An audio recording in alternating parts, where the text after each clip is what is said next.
अस्सलामुअलैकुम वरहमतुल्लाहि वबरकातुहू अल्लाहुम्मा सल्लि अला सय्यिदिना मुहम्मद व अला आलि सय्यिदिना मुहम्मद व बारिक वसल्लम। Welcome to spoken English class.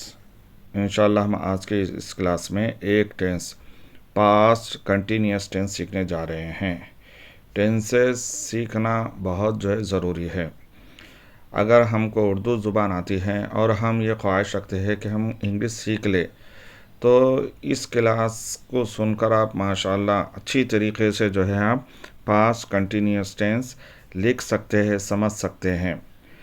चलिए सबसे पहले इसका डेफिनेशन क्या है कि आखिर हम पास्ट कंटिन्यूस टेंस को कहाँ पर इस्तेमाल करते हैं। पास्ट के माने वो काम जो हो गया, गुज़र चुका। कंटिन्यू बोले तो पास्ट में ये काम जारी था। टेंस का मतलब होता है टाइम। सबसे पहले हम इसको किस तरह से बनाते हैं पहले वो सीखेंगे, फिर इसका इस्तेमाल हम किस तरह से करते हैं, फिर उसके ज़रिए प्रैक्टिकल तौर पे एग्ज़ाम्पल्स काफ़ी दिए गए हैं। पॉजिटिव कैसा बनाते हैं, फिर उसका क्वेश्चन किस तरह से बनाते हैं, और इसी तरह से अगर हमको नेगेटिव में बोलना है, नहीं में बोलना है, तो वो किस तरह से करते हैं। और इसी तरह से इंटरोगेटिव कैसे, क्यों, किधर, इस तरह से हम आसानी के साथ उर्दू ज़ुबान के ज़रिए से हम आसानी से हम इंग्लिश को समझ सकते हैं।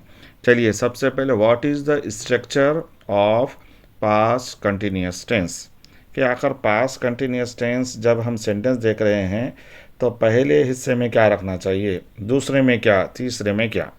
चलिए सबसे पहले हिस्से में हम सब्जेक्ट रखते हैं।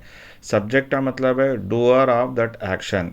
तो सब्जेक्ट में चाहे तो प्रोनाउन हम यूज़ कर सकते हैं, आई वी उदय ही शिट, या कोई एक नाम, या कोई सिंगुलर वर्ड या प्लूरल वर्ड। यानी इसमें ये एक्टिव वाइज सेंटेंसेस है।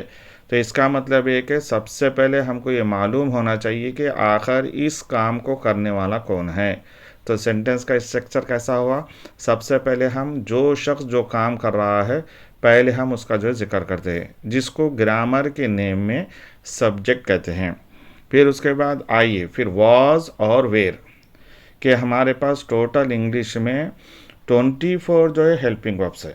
ये हर वो स्टूडेंट जो इंग्लिश सीखना चाह रहा है उसके लिए ये 24 हेल्पिंग वर्ब्स मालूम करना बहुत ज़रूरी है, कि एक मर्तबा उनकी रिवाइज करते हैं कि आखिर वो 24 हेल्पिंग वर्ब क्या है। बाज़ वर्ड्स प्रेजेंट हेल्पिंग वर्ब्स है, बाज़ पास्ट है, और हर एक के एक मीनिंग है। इंशाल्लाह हम आज के क्लास में इस वाज और वेयर के मीनिंग को जानेंगे। सबसे पहले ये है कि 24 हेल्पिंग वर्ब क्या क्या है, वो कुछ इस तरह से, और इनका एक ग्रामर में एक नेम है जो एग्ज़ाम में टेस्ट करते हैं, पूछते हैं, कि वो है ऑक्सिलरी वर्ब्स। दो नेम हैं, एक helping verbs. Helping verbs helps the main verb to understand the tense, कि हेल्पिंग वर्ब कि प्रेजेंट है, पास्ट है, फ्यूचर है, समझने के लिए ये हेल्पिंग वर्ब हमारी हेल्प करते हैं। अब इसमें ग्रामर के नियमों में और एक नाम क्या है इसका और एक नाम है auxiliary verbs.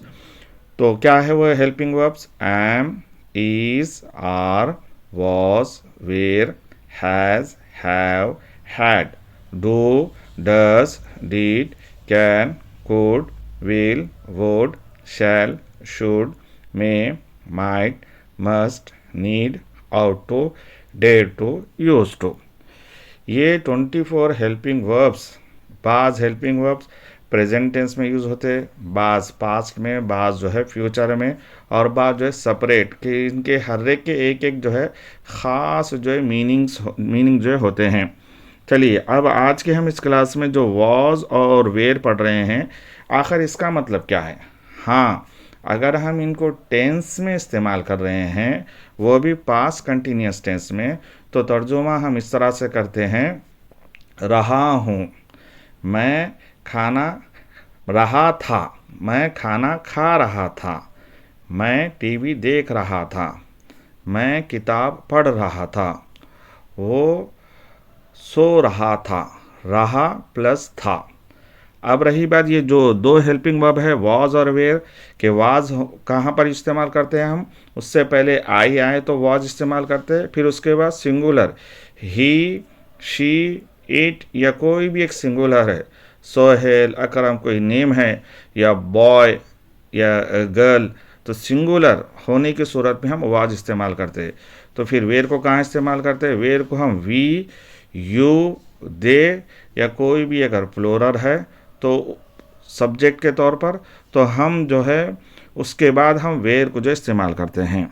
Subject plus was या वेयर प्लस आईएनजी फॉर्म या इन फॉर्म के जो भी मेन वर्ब होता है हम उसके आखिर में आईएनजी को ऐड करते हैं। तो वाज और वेयर के साथ हम पांचों फॉर्मों से कौन सा फॉर्म इस्तेमाल करते हैं? आईएनजी फॉर्म इस्तेमाल करते हैं। फिर उसके बाद ऑब्जेक्ट के जो काम हो रहा है उनका जो है हम जिक्र करते हैं। चलिए इसका जो है डेफिनेशन इंग्लिश लैंग्वेज में क्या है? Past continuous tense, it is use for the action which was happening in the past, कि वो काम जो पास्ट में कंटिन्यू रहना, पास्ट में वो काम जारी रहना, जिसका हम आसानी के साथ उर्दू में तर्जुमा कर सकते हैं कि कर रहा था, कर रहे थे, जा रहे थे, समझ रहे थे, रहा उसके साथ था, थी, थे, इस तरह से जो है हम इस्तेमाल करते हैं। चलिए क्या इन सेंटेंसेस का जो है हम उर्दू में जो है ट्रांसलेशन करते हैं। और इसके जो 5 फॉर्म है, आज का जो वर्ब हम लिए हैं, prepare, prepare, prepare, prepares, preparing. I was preparing for exam, मैं इम्तिहान की तैयारी कर रहा था। We were preparing for exam, हम एग्ज़ाम की तैयारी कर रहे थे। You were preparing for exam, तुम एग्ज़ाम की तैयारी कर रहे थे। They were preparing for exam, वो सब एग्ज़ाम की तैयारी कर रहे थे। He was preparing for exam, वो एग्ज़ाम की तैयारी कर रहा था। She was preparing for exam, वो एग्ज़ाम की तैयारी कर रही थी। It was preparing for exam, वो एग्ज़ाम की तैयारी कर रहा था। ये इट खाली एग्ज़ाम्पल समझने के तौर के लिए हम इस्तेमाल करते हैं। Sohail was preparing for exam, Sohail exam की तैयारी कर रहा था। A student was preparing for exam, student exam की तैयारी कर रहा था। The students were preparing for exam, students exam की तैयारी कर रहे थे। अब ये पॉजिटिव सेंटेंसेस को अगर हम क्वेश्चन में तब्दील करना चाहें तो क्या करते हैं? सबसे पहले हम हेल्पिंग अप, यहाँ पर हेल्पिंग अप वाज वेयर है, पहले हम वाज या वेयर को इस्तेमाल करेंगे, फिर उसके बाद जो है सब्जेक्ट को। चलिए इसका जो उर्दू में तर्जुमा जो है करते हैं। Question sentences, was I preparing for exam, क्या मैं इम्तिहान की तैयारी कर रहा था। Were we preparing for exam, क्या हम इम्तिहान की तैयारी कर रहे थे। Were you preparing for exam, क्या तुम इम्तिहान की तैयारी कर रहे थे। Were they preparing for exam, क्या वो सब एग्ज़ाम की तैयारी कर रहे थे। Was you preparing for exam, क्या वो एग्ज़ाम की तैयारी कर रहा था। Was she preparing for exam, क्या वो एग्ज़ाम की तैयारी कर रही थी। Was it preparing for exam, क्या वो एग्ज़ाम की तैयारी कर रहा था। Was Sohail preparing for exam, क्या सोहेल एग्ज़ाम की तैयारी कर रहा था। Was a student preparing for exam, क्या स्टूडेंट एग्ज़ाम की तैयारी कर रहा था। Were the students preparing for exam, क्या स्टूडेंट्स एग्ज़ाम की जो है तैयारी कर रहे थे। इसके बाद इनका जो है negative sentences, I was not preparing for exam, मैं एग्ज़ाम की तैयारी नहीं कर रहा था। We were not preparing for exam, हम एग्ज़ाम की तैयारी नहीं कर रहे थे। You were not preparing for exam, तुम एग्ज़ाम की तैयारी नहीं कर रहे थे। They were not preparing for exam, वो सब एग्ज़ाम की तैयारी नहीं कर रहे थे। He was not preparing for exam, वो एग्ज़ाम की तैयारी नहीं कर रहा था। She was not preparing for exam, वो एग्ज़ाम की तैयारी नहीं कर रही थी। It was not preparing for exam, वो एग्ज़ाम की तैयारी नहीं कर रहा था। Sohail was not preparing for exam, Sohail exam की तैयारी नहीं कर रहा था। A student was not preparing for exam, student exam की तैयारी नहीं कर रहा था। The students where not preparing for exam, students exam